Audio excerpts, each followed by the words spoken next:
All right. Testing, testing. 1, 2, 3. Okay. Hello. This is Jimbo Paris here. And today we have Kathy McDaniel. And she's a very interesting woman.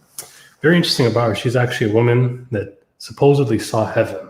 So let's bring her in and let's see what she has to say. This is a very cool story. Again, this is a spirituality podcast, so she has a lot of great things to bring. I've heard of near-death experiences before, but this one just sounds super interesting. Let's talk to her. Hello, how are you doing today? I'm doing fine, Jimbo. And you? Good, good. Good.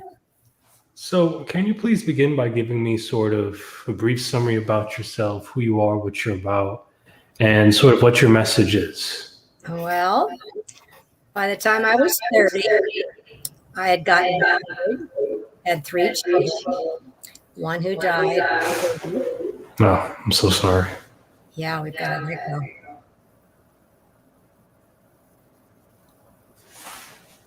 Shall I keep going? Yeah, definitely. Okay. No, I'm so sorry. I didn't, yeah. Oh, about the baby. Yeah, that's very tough. It was tough. It was the first time God ever said no to me, and it was a tough one. But after that, I got a divorce and found myself as a single mom with 2 kids. So I got a job as a bookkeeper and a property manager for a small company that had about 100 rental units. So that was how I learned a trade. I worked there about 7 years, and then I started my own property management company. During the 1989 earthquake, where I lived in Central California, our town was hit pretty hard and the whole downtown was destroyed. And they put all the business owners in pavilions on parking lots. And I managed all that too. That was a lot of work. I worked in property management for 20 years. And when I turned 50, I sold my business. I decided I needed some peace and quiet after all those landlords and tenants. And my kids were in college, so why not? I moved to a great seaside community in Northern California and just loved it, just blissed out for about 2 years. And then my best friend, who I'd also been engaged to for 7 years, but we decided to be friends, he called up and said he had leukemia and he needed 2 caregivers to go with him to Seattle so they could try and cure him at a research hospital. And I said, sure, count me in. So I went up there and we were told it would take about 2 or 3 months. But after 8 months of him getting better and worse and no sleeping and trauma, and he died. And he wasn't just a week before his 53rd birthday. So I was a physical and emotional wreck. I didn't know quite what to do with myself. And I picked up a flu that was going around, which turned into pneumonia, which turned into ARDS, which is acute respiratory distress syndrome, which is also called lung failure. They got me to the hospital. They put me on a ventilator and into a drug-induced coma. The doctor said, don't worry, you won't remember a thing. We give you this white amnesia. You'll just go to sleep. And then when you're better, hopefully, you'll wake up. Well, that's not what happened. I woke up, but I was in a completely dark place. And after that, it kind of morphed into this very strange landscape. And I soon figured that I was in a dangerous place. I did not feel dead through this whole time. I just felt like it was me and I was still alive. I was just in this dangerous place, which was hell.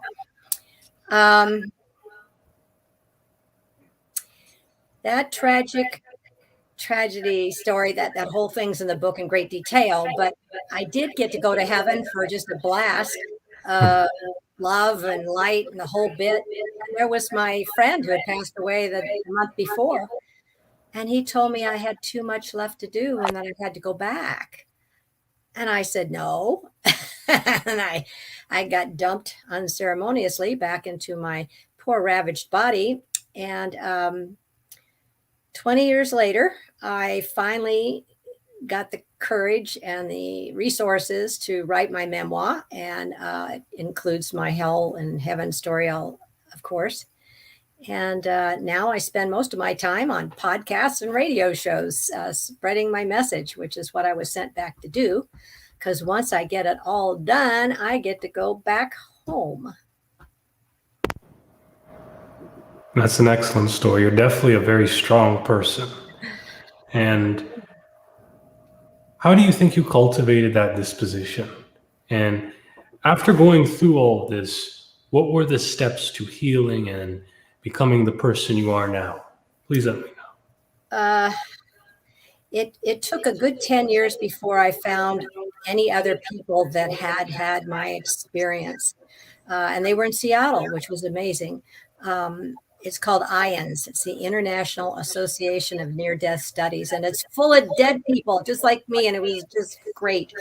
So they accepted me, and the only thing that I found that was disturbing was that most of them just had, the angels and the gardens and the flowers and the music, and I didn't.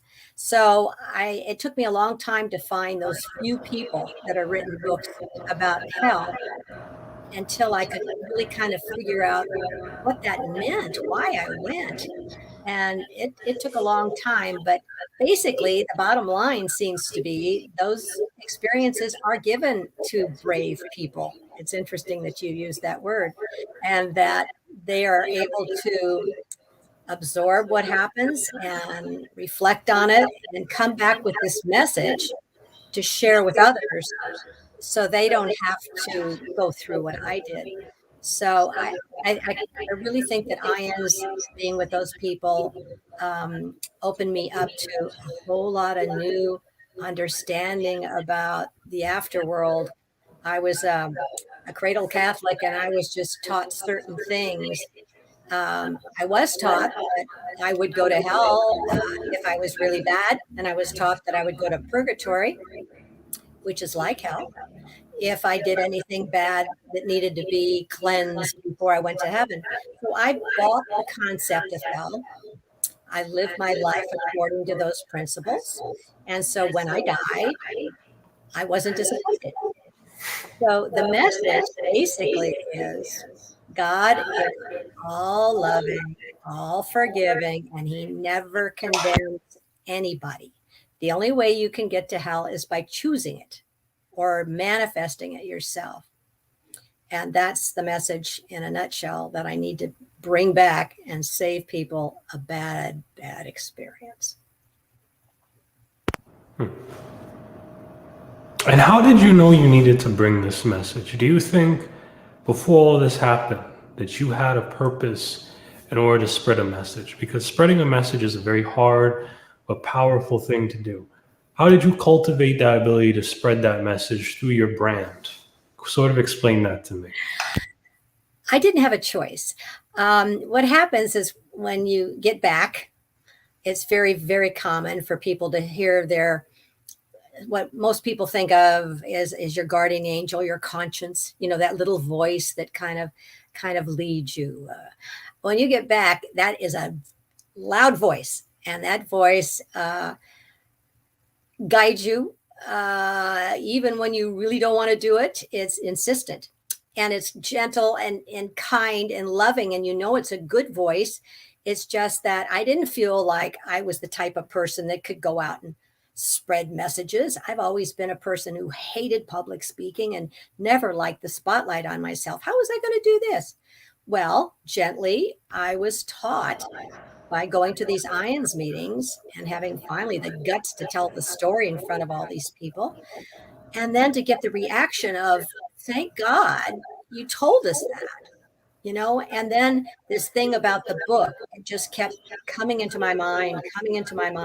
And I've always been a writer of stories and that sort of thing. So I just started playing with it. And then at my last conference for the IANS conference, it was 2 years ago, I guess, some lady that was publishing books, she had a little table. She just came up and said, you need to write that book. And I said, I don't have a publisher. She says, here's my card. So she pushed me along the way, telling me that I had to write the story. And then when the story just about hell and heaven was there, she says, no, you need a lot more words. So then I was forced to go back to the typewriter, the computer, and then I was like I was being downloaded with all this information about. It was from my family, my deceased family members. They started putting this story together, going back generations, um, about how we became religious and spiritual, and problems with alcoholism and abuse, and all this got passed down through the generations into mine, and I am who I am because of them. And so the memoir turned into the story of my life, which a lot of people have resonated with. Most people don't say the bad things that happen in their households. We don't talk about that behind closed doors. But for me to share what happened, so many people have come forward and said, "Oh, thank God I'm not the only one." Like now, I've been divorced 3 times. One lady just says, "All I needed to hear was you say you had been divorced 3 times and still got into heaven." She says, "It's changed my life." So it's the little things, the human things that attract people to this message, I think. I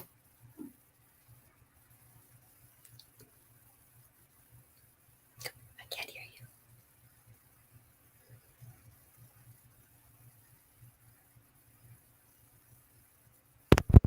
Yeah. So who do you think were some specific people that motivated you along the way? My dad was, he was in World War II as a fighter pilot. He was about 20. He was bravest guy I ever knew. And he was shot down over the Philippines in his plane. He had been an atheist, and he thought he knew everything. And so after his plane was starting to catch flames, he had to land on the beach. And when he hit the sand, it dug, the wheels dug in, and his plane somersaulted 3 times over the sand and landed upside down on him. He had had the canopy open so that he could see out, since there was oil all over his windshield. And so his head was stuck in the sand. And like they say in the war, people in foxholes are never atheists for long. Well, he said to God, "If you're out there, you save me, and I will become a Catholic, I swear." And miraculously, 3 guys had run out of the jungle and pulled the tail of his plane so that his head came out of the sand. They cut his seatbelt and drug him into the jungle. He'd been shot. He had 4 fractured vertebrae.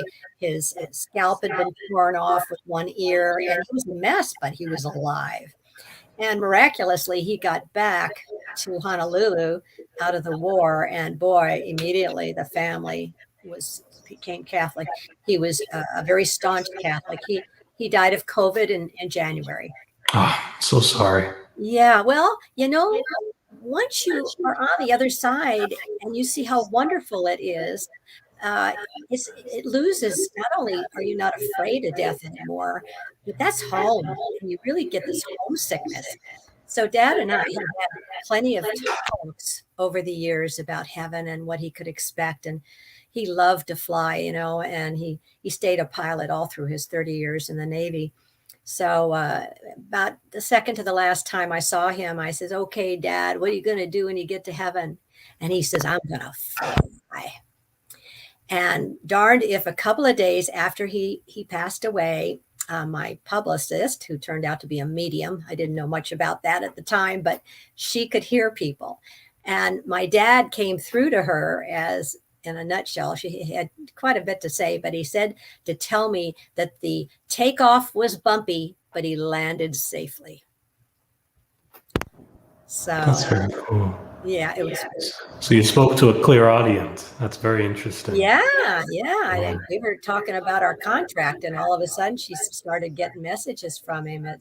It's really nice. And I know he's with me all the time. He wrote the first chapter of my book, and that was cool because he always wanted to write about his war stories. He never told a soul about them his whole life. That's just what they did. That PTSD, he just carried that along with the pain in his back that never went away.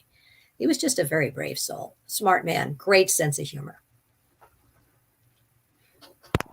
So I could see sort of where you got sort of your disposition from. You got a lot from your father. Yeah, very much. That's very great. And when you were moving forward with this, what were some of the skills you learned along the way? The skills. I think what I learned from being in heaven and being around people who have been there is that I now see life very differently. I don't feel like a victim anymore. I used to blame God for things that happened to me that I didn't like, and I would pray fervently to take things away from me. All that's changed from what I've learned from my friends who have been over there and stayed longer than I did, is that we actually choose our lives.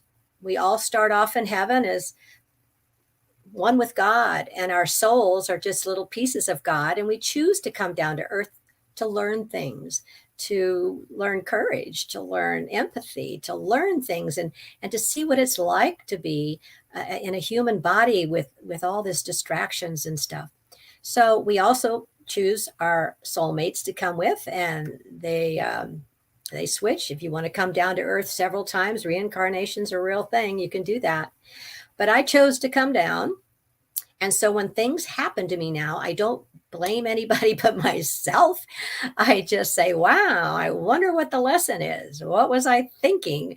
But I look for the lesson instead of getting angry with somebody else. I just point at myself. And I do that with my partner now. He believes the same thing. So I was in the hospital last month. I had pneumonia again. I was fine. Took a month to get over double pneumonia. And then he went in the hospital and, he had problems. And instead of bemoaning, oh, we're getting older, all this stuff keeps happening. It's like, wow, I wonder what the lessons were. And then we kind of sit and think about it. Well, I'm a little more patient now. The funny thing is, when I was in the hospital, they were doing x-rays of my lungs, which are kind of trashed from all the scar tissue after I had the ARDS. But they came in and told me that pretty sure I had a pulmonary embolism. And I said, does that mean I'm toast written across my forehead or what? And they said, well, it's not good. We might be able to break up that blood clot, but if it goes to your brain or to your heart. And I said, okay. So they left, and my friend and I were sitting there, and I was thinking and thinking and thinking. And I said, yay. And he said, I'm jealous. And that was my reaction to, I get to go home. I must have gotten everything done. I get to go home. And I thought, okay, that's cool. So when they came back in, the doctors saw us both talking and laughing. And the doctor says, you don't seem to understand what's going on here. And I says, oh yeah, I do. You don't understand what's going on here. And he says, well, I thought I was going to give you good news. And I says, well, what is it? And he says, you have double pneumonia. And I said, oh, is that all? And he goes, I don't understand this at all. And I says, well, fine. Thank you very much. But I was kind of happy, but I guess I'm not through. See how that changes your whole life? Just knowing that sort of thing. Oh, it's just so freeing. And again, that's a great thing because, it's all about cultivating just a positive view on life, and Yeah. When you consider that perspective, how do you think other people could cultivate the same headspace that you have without this near experience? Yeah, I'm here to tell you don't have to do that. I would suggest to anybody to get a hold of IANDS, IANDS.org. There are so many wonderful, inspiring stories of people who have been there and are back. And I mean, we're talking neurosurgeons and attorneys. These aren't just people like me. There's a property manager. These are people that know science, and it's proven that now that there is an afterlife. So when you hear these stories often enough, you kind of start to gel with it. It's an osmosis that gives you hope and joy, and it just automatically changes you so that you don't have to. It's like you don't have to go to school to learn to be a brain surgeon. You can just, you know, you just accept this. You know, the biggest stumbling block I have found has been religion. I mean, I was a Catholic for 1,000 years, it seems like, but um, there's too much about religion that is exclusive, and too many rules and things that are made up by people, not God. And most people that come back from the other side can't do religion anymore. They're spiritual. They know that God loves them, and he it's unconditional love, and and all you got to do is you be loving and kind. This is what I was told: be loving, kind, merciful, forgiving, encouraging, grateful, non-judgmental, and useful. And the other thing everybody comes back with is they're told to be loving and kind. You know, you love God above all things. You love your neighbor as yourself. It's the golden rule. It's simple. It gets complicated with religion. I can't tell you how many people from the Bible Belt try and tell me I did not have the experience I had, because none of that can be true. You know, Ephesians 9, chapter 4, line 6. Well, this is my experience, and I respect where everybody is. I'm not trying to convert anybody. I'm just sharing what I know. And when you're sharing this knowledge, what do you think are some of the best success stories you've had when teaching people about this stuff? Do you have any sort of students or And people my that you're students, I mentoring? usually meet them on airplanes. I think I've got an airplane ministry. I go down and see my mom and family about once a month now that COVID's over, and stay with them about 10 days. And then I fly home. So it's about a 2-hour flight. And I would say over 50% of the time, either on the way down or back, somebody will sit right next to me, total stranger. I'm reading my Kindle, and they'll start talking to me. And once they start talking to me, that's my trigger to pay attention, to be kind. And every time they unload some sort of something on their heart, you know, one lady said she just came from her mom's funeral. Another person said they were getting a divorce. Another one said they were having problems with their children. And I just listen. And then it always comes down to my near-death experience. And they just listen completely rapt. And at the end of that time, they always at least tell me, I don't know what I would have done if I didn't run into you today. Or I can't believe you just gave me the answer to something I have been really worrying about. And I've had 2 different ladies on 2 different occasions walk me down to the baggage claim so they could introduce me to their husband and get their baggage and give me a hug and say, you know, this wonderful angel of a woman just told me these marvelous things. Wait till you hear. So that's the feedback, one by one, to have people say it's made a difference to them.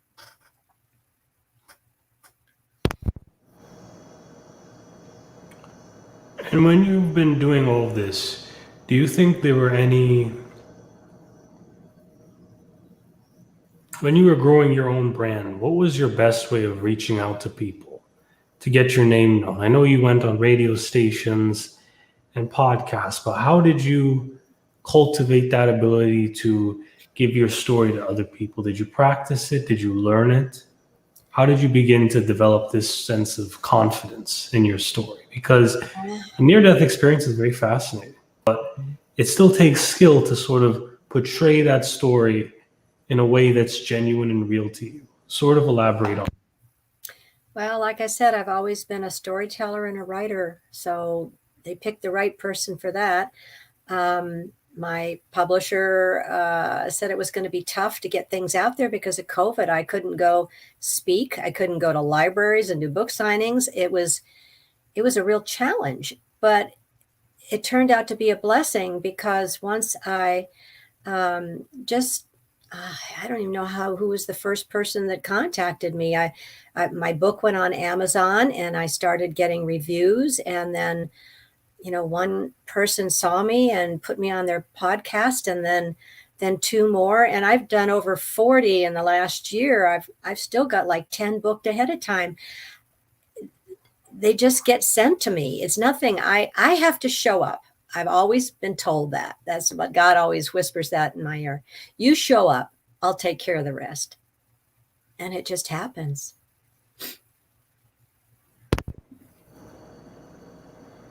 And when you do this a lot, how was it like publishing your first book? Are you self-published, or do you work with a different type of community to get it published? And sort of go into that whole gist of publishing your first book and how you wrote it and so forth. It's really not the same with most people. Like I said, I met the lady at the conference. She gave me her cards. She said, "You need to write a book. Give me a call." And I did. And I was her first customer. She had been working for a big publishing company and decided to go out on her own. So she gave me a lot of attention. She knew people that said, "Okay, we're going to put these kind of hashtags on your," they just said, "Do this," and I did it. And then started a website, got on Facebook, LinkedIn, IANS. I started a sharing group on IANS for people that have had near-death experiences. And little by little, it snowballed. As far as writing the book, she told me at first that I had to write the story. And when I handed it back to her, she said, "That's only 10,000 words. You need 60,000 words." And I said, "What am I going to write about?" She says, "Your life. I don't care. Just give me 60,000 words." So I sat down at the computer and I thought, but I just started typing. And I started typing about my family, my birth family. And then I started talking about my grandparents.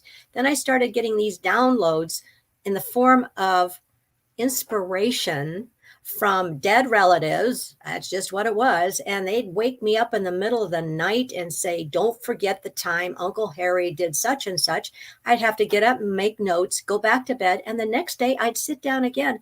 And I wrote for months and months. I kept getting, and then I was 20,000, then I had 30, and then I had 40, and then I had 50.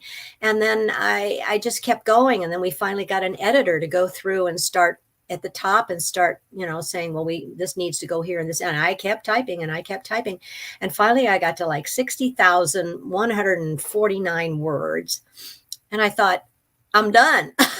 My fingers are shot. It went to the editor. She did very little to change the story. She just, I didn't put a period here, or I wrote whatever. She just magically put this together. And if you're doing your own book out there, and I guess this is called self-publishing because I didn't get picked up by, one of those big publishers, but hardly anybody does anymore. So you better learn about self-publishing. Get a good publisher that's small enough they can give you a lot of attention. Get a good editor is the most important thing you can have. It makes it professional looking, keeps you from being redundant. And then, she said, "Okay, we're ready to give it to Amazon." And we put it on there, and then we did a bunch of advertising. They took care of that. And then I thought I was through. I thought, okay, you write the book, you put it out there, and ta-da. Well, no, this is a full-time job. I work 6 hours a day, probably, on the book, the bookkeeping, of keeping track of Amazon and Barnes and Noble and all these other people, and seminars I have to go to, and learning about GoDaddy. And it's a full-time job. But that's the price of getting your book promoted. That's just what you have to do. You have to show up and keep learning about things. And, when COVID's over, I'm hoping to be able to go to libraries. I'm hoping to go speaking with IONS. I was just on a panel for the annual conference.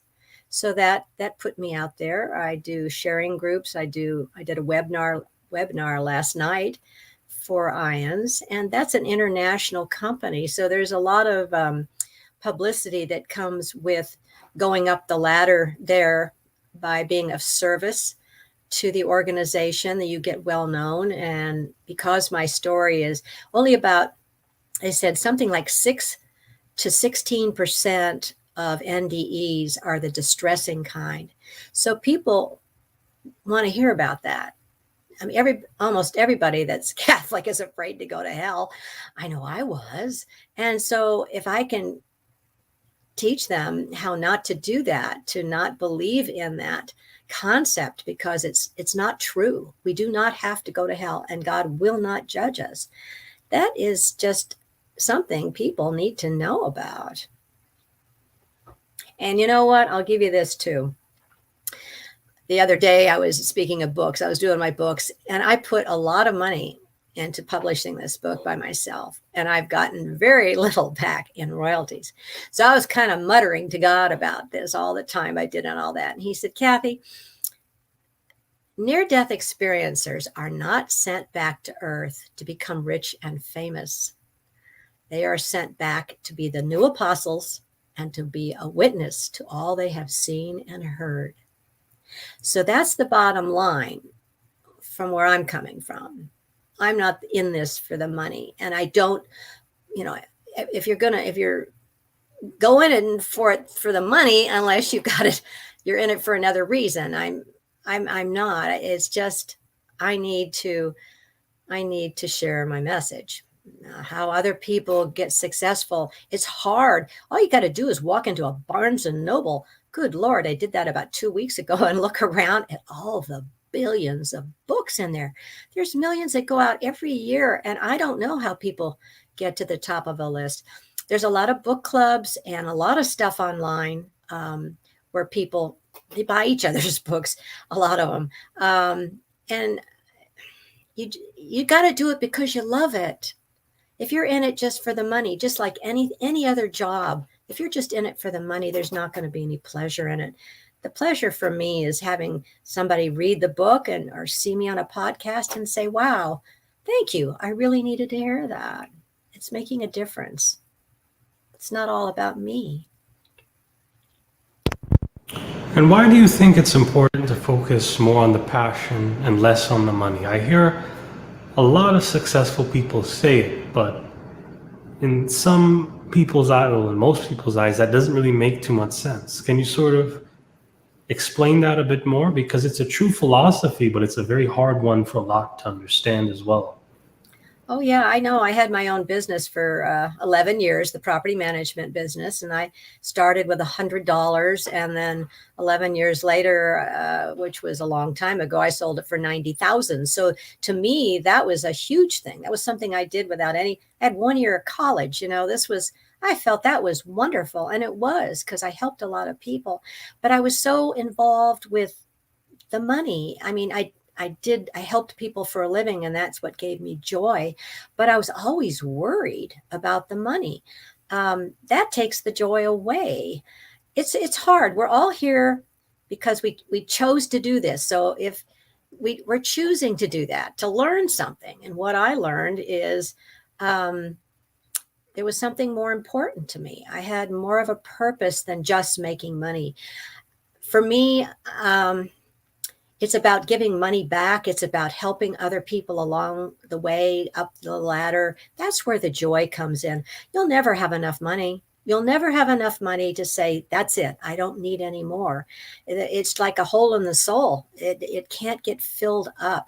The only way I can be filled up is with service and the joy that comes from that. And unless you've tried it, you won't know. You might try with something small, like say, okay, 10% of what I make, I'm going to give to the homeless, or I'm going to clean out my closet and take it to the homeless shelter. doing something like that kind of grounds you. It puts you back in humanity, not just at the top of this ladder that's waving back and forth precariously. Because you know what? When you die, you're not going to care about that. Believe me, when you're on the other side, money is nothing. What you there's no judgment. There's just a life review. But what you will most be asked to show is, how did you treat other people? How much did you love? They will never ask to see your tax forms. And in the world we live in today, how does one treat other people with kindness? That's pretty simple, actually, because it's small things. I find when I got back and when I was in the hospital, I was in a wheelchair for a long time. And so that became like a thing for me. When I was in the hospital, nobody even looked at me in the wheelchair. They averted their eyes. I was less than human. I was scary to children. I mean, one little girl cried because I smiled at her, but I was so thin. I looked like a skeleton and it frightened her. I mean, being invisible is terrible. So for me, when I see someone that is in a wheelchair, I'll go out of my way to say, hey, have a nice day, or what's happening. And the look on their face is, oh my God, I'm not invisible. And it's a big deal with homeless people, with ill people, people that are marginal, to just be kind. All you have to say is, hi, morning. And just to see their humanity light back up. That's Jesus came for the poor people, and those people chose to be poor for this incarnation so they could learn things, and they could be there to teach me to be kind and to be patient and to be giving. And we're all helping each other here. We're learning. It's not all about ourselves. I keep going back to that, but it's true.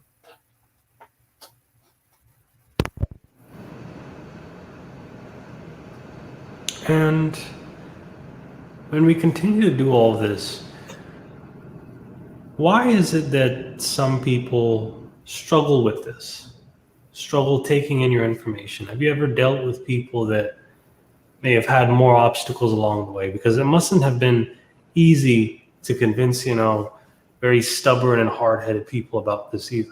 Like, I understand the majority of people, but what about the people that didn't really believe what you said? How did you deal with that? Well, that's interesting. The first people who didn't believe me were my parents and my family and my doctors. They told me it was the drugs. It was a dream. It'll all go away. And that's what I got from everybody for 10 years. So I had to keep it inside, and that was hard. Now, I don't argue with people. All I can do is share my experience. I do like talking to atheists, though, when they try and tell me that there's nothing on the other side and that I'm wrong and all that other stuff. And I just calmly and kindly say, you have got such a wonderful surprise coming, and just let it go like that, because I do. Because if we came down to earth knowing everything, that's cheating. I mean, we would never learn anything if we didn't have challenges. I mean, anybody that reads my book can see I had plenty of challenges. And that's just why we're here. If you don't want to come back a second time to earth, or maybe this is your third or fourth or fifth trip already, I'm learning all kinds of strange things that I never heard about by hanging out with these people that go to other dimensions and other planets and that stuff. Our little human brains can't begin to fathom the other side reality of the past the universe, all that's out there. There's no way for us to get all that in there. So again, I'm just here to lay it out, say, here's an alternative to what you've been believing. I think it's important for people who have been like myself in one religion all their life, from the time they were, 5 years old, to maybe step back and look at what they believe and what they've been taught as an adult and see what makes sense what doesn't seem to make sense anymore, and to pick and choose that which is true to you. I think the people that are most stuck are the ones that are in this religion that will not allow them to step outside the box. It's all about what's written down in a book, and there's no room for spiritual growth. But that's just me. You mentioned something very interesting because, in a way, being religious can actually put you in an even worse position than being an atheist when it comes to connecting spiritually. And this is a very unpopular opinion. And if you could kind of hone in on this more, I'd be very interested to know. Well, I did a podcast. It must have been in the Bible Belt. I don't know, because there was like 136 replies by the time I, got my, makeup off, ready to go to bed. And I thought, wow, that's a lot of people. So I'm going down here and it's all negative. I think out of 136, I had 6 people that said, "Go, Kathy. I really liked your message." And the rest of them were telling me, "Oh my God, the devil was involved and you should have called on Jesus, and Jesus is your Lord and Savior. And you were in that terrible place. You must have been a terrible person." I mean, 100 of those, that'll kind of ruin your day. And I thought, no, if I got to 6 people, it's worth it. And it won't do me any good to argue with these people. I just had one person that I couldn't help but say, they'd given 2 really nasty things that they said that about me, having to do with the devil and not loving Jesus. And I said, you know what? We're here to be on earth, to be loving and kind and non-judgmental. Your comments were none of that. Just, think about it. They're the most judgmental. Religious people are the most judgmental. I was one, for 70 something years. So I know I don't want to be judgmental on them, but they're on their own path. I don't have to save everybody. Jesus didn't get a hold of everybody. And for those listening, Jesus is my best friend and has been since I was probably 5 years old. I just believe that Jesus came to show me how to live and how to die and to trust in God no matter what. And I've got some real issues with other things that supposedly he's thinking and doing because I don't agree with them. Do you believe it's a little bit isolated on the top? I always notice whenever it comes to this, there's always some type of pyramid, There's always going to be a few people that got that key knowledge, but the masses never really get that knowledge. And it's always like that. Yeah. Why do you think that is? Well, because that's why we're here. If we were perfect, we'd all still be in heaven.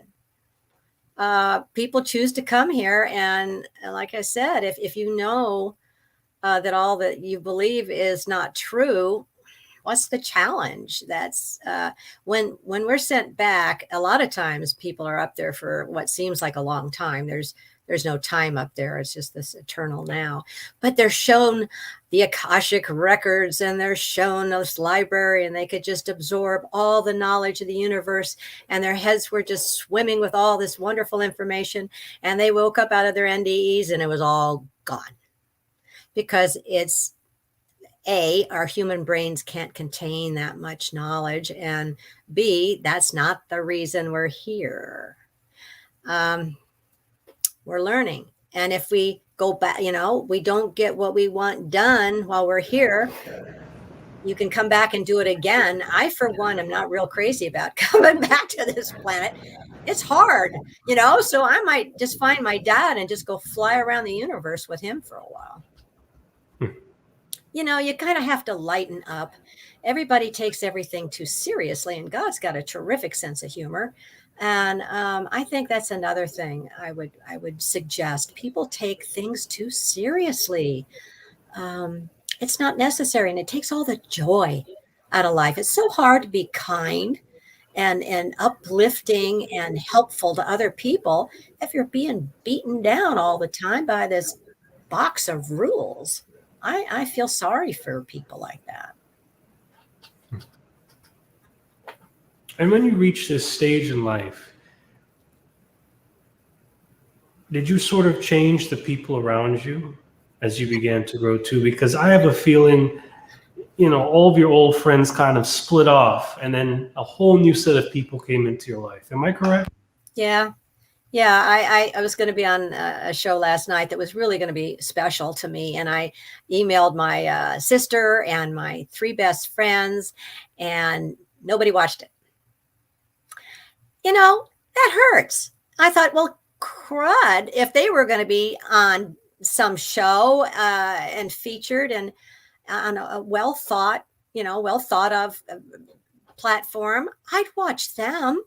So there's something that alienates you from, there's some sort of sentence in the Bible that says the prophet is never honored in his own land. And I think that's very true. They look at me, like Jesus was a carpenter for all those years. And so now he's the Messiah or whatever, nobody bought it. They said, nah, that's Mary's son. He's not that. So that's kind of, I think what happens is when you completely change who you are, what's important, there's not that magnetic energy that used to bind you together with those people. So there's a certain isolation that is necessary, and it's part of it, and it's not fun. And I'm sorry, I don't like to lose friends. I don't like them to look at me like I'm nuts. I like my family saying, don't talk about that. I don't like what you've become. And as far as religion, I don't want to talk to you about that. That's hard. But that's why Ian's people are my family now. And I'm very lucky to have a partner who had 3 heart attacks. So he's on the same page. He's very supportive of me. But it's lonely, and it's not. But It's somewhere, I don't know. It's hard. yeah, but you really have to ask yourself though: are those people that are giving you those problems really happy about their own lives either? Because again, you have to have pain in order to give pain. If you have kindness within you, that's all you could give to others. So, Right. yeah, just know if someone is giving you problems out there, they're probably feeling those same things. Right. And that's why we have to be kind. We know that. And so that's going that extra mile to be kind and understanding and non-judgmental and patient. All those things that we know better. It's almost like you're an adult and the rest of them are kids. I don't know. I don't want that to sound demeaning at all, but once you're in God's presence, you can't be changed. I mean, back to the way you were. It's impossible. And when you saw all this and when you had this experience, how did you feel physically and mentally when you first woke up? Did you feel like a different woman? From the coma, you mean? Yes. I was scared. I was so scared, and I was so angry. I was still afraid that the demons would come and get me and take me back to hell. I didn't know why I'd been kicked out. I was angry at my friend for telling me I had to go back. I couldn't move. I weighed 86 pounds. I couldn't move anything but one finger and blink. And I was told I had too much left to do. I was frustrated. I was not happy, and it took me a long time to get over that. It was 6 months before I was civil to anybody. My poor mother, she says, "Oh, Kathy, we're so glad you're back. We had a prayer chain going around the world to bring you back." And thank God I had something in my throat and I couldn't talk, that ventilator, because months later, I mean, I was still complaining. I says, "Mom, if I ever get sick like that again, please don't pray for me." She says, "Honey, don't worry, I won't." I mean, that's how I felt. And I felt that way for 10 years. Why me? Why am I so screwed up? What happened? So that was part of my process.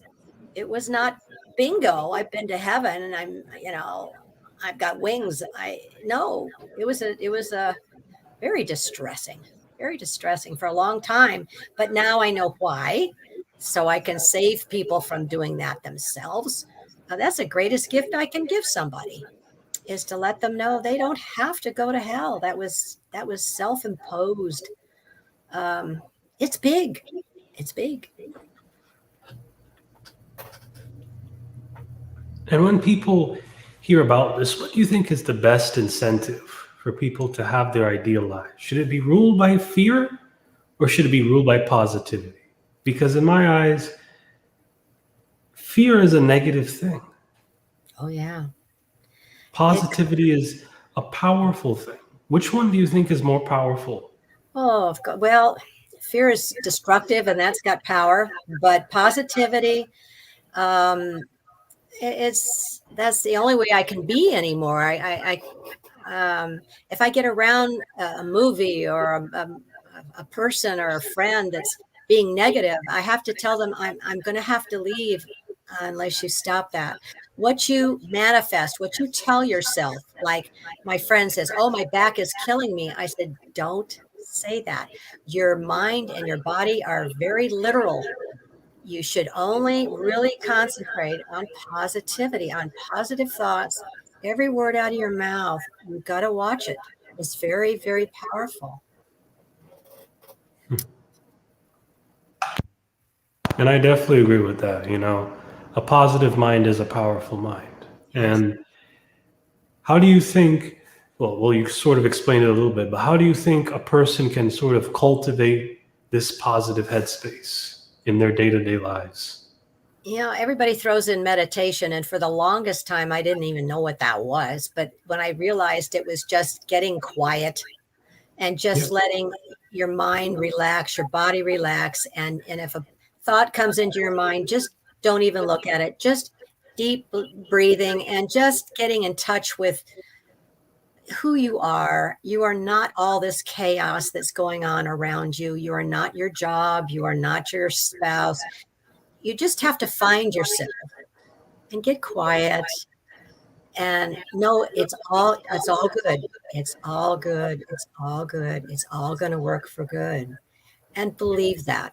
But I have to stop myself several times a day and go into that space. And I also know that there's so many spirits with me all the time, with everybody. You're never alone. You've always got a crowd of angels and guides and deceased loved ones with you all the time. It's being aware. You gotta get out of that box and go get on some podcasts like yours and open your mind up instead of sitting in that "I've got a relative, fear is her middle name. Oh, I can't be around her." Everything is dire and it's dangerous. And I don't know. I think it was the way she was raised. Two alcoholic parents who were a little on the nutty side. She didn't have a chance. But we've got to be proactive. How does one be proactive? By saying, "Okay, I'm tired of being fearful all the time. I'm going to do some reading on it. I'm going to get a therapist. I'm going to go look at a podcast, or stop crowding myself with murder mysteries and science fiction where people get murdered. Stop looking at that stuff as if it's normal. It's not. We really need to get that dark energy out of our lives, out of our minds, out of our spirits. It's very seductive, but so destructive." I agree. And maybe instead, watch some motivational people. Yeah. I look at Mother Teresa. I look at Gandhi. I look at those types of people regularly now. And it changes your headspace. It does. Yeah. What do you look at necessarily? I like the TED Talks.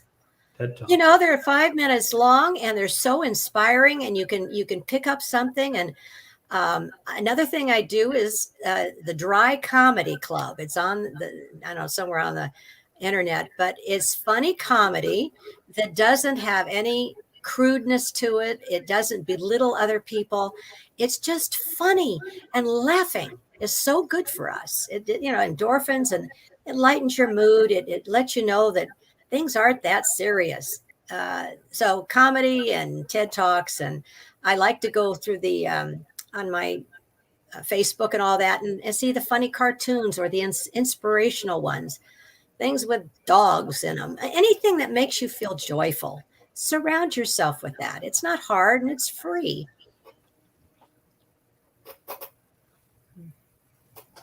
And what do you think is, so let me look back at your whole entire life here.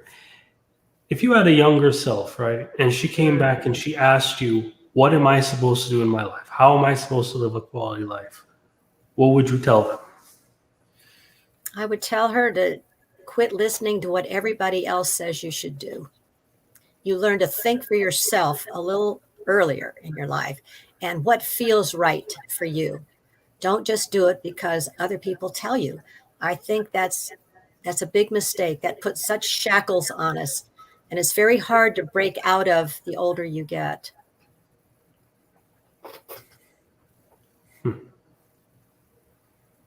And would that be the same advice you would tell other people as well?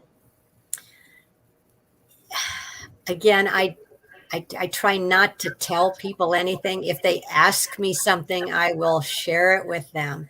I think the hardest thing about this is keeping my mouth shut. Because I want to jump on people sometimes, grab them by the throat and say, you are wrong. The only time I really did that, and I didn't really grab him by the throat, but when I was first back and I was going to church, we had this lovely new priest, and he was young and he was positive and he was friendly. And oh, it was such a relief not to have this hell and brimstone stuff. But as he stayed for 5, 6, 7 years, he started buying into the program. I don't know if the archbishop was getting on his case or what, but I started meeting him outside after church and saying, that's not right. And the time I really got on him is he was talking. There was little kids in the front. I don't know if they were doing first communion or what, but he was talking to them and he says, you know what? You have to obey your parents and you have to be nice to your brother and sister, because if you don't, you're going to make God cry. I came unglued. I screamed out there afterwards and I says, you cannot distort little children's minds like that. First, you give them the power to make God cry by punching their sister. And then you tell them that, oh, it's wrong. I says, quit filling their head with that crap. Well, he started ducking me after church after that. So I stopped going. But yeah, it's just hard. It's hard. I don't want to be taken for somebody in some religion that's knocking on doors and trying to cram things down people's throats. That's not what I'm here for. I'm here to answer questions and be supportive. I'm assuming you're not a big fan of the Jehovah's Witnesses. They're dedicated people. I don't knock anybody's religion if it brings them closer to God. That's their path. I of all people cannot tell somebody else what their path should be, because I know how that feels.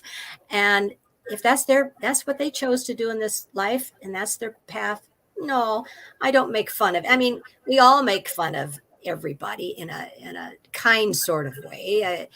But I mean, like the Catholics, my gosh, how many jokes start with a rabbi and a priest and a haircutter went into a bar. We have to lighten up. We do. We have to. Don't lose your sense of humor. It's not worth it. Believe me, that was the only thing I didn't find in hell. There was no sense of humor, and that's what made it doubly awful for me. Now, are there any final things you would like to say to the audience to end off this great story? Anything you would like to get off your chest or explain to anyone? Well, like I say, I've got written on my cards, on my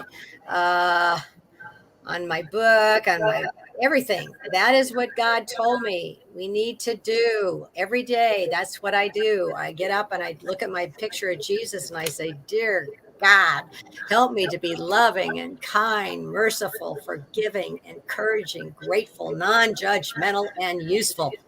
And that's how I started. And so when things come up during the day, I think, so that's what I would share. Very, very good. And when you speak of all this, again, stress it again. Follow a religious lifestyle or follow just a loving lifestyle? Which is more important? Spiritual is probably the best, but that's for me. And that's what works for me. I just see the detriment that can come from too strict a religion that tries to control people with man-made rules. A spiritual lifestyle. All right. Well, okay. I'm Jimbo, and this is the Jimbo Paris Show. Thank you again, everyone, for listening. Thank you. All right.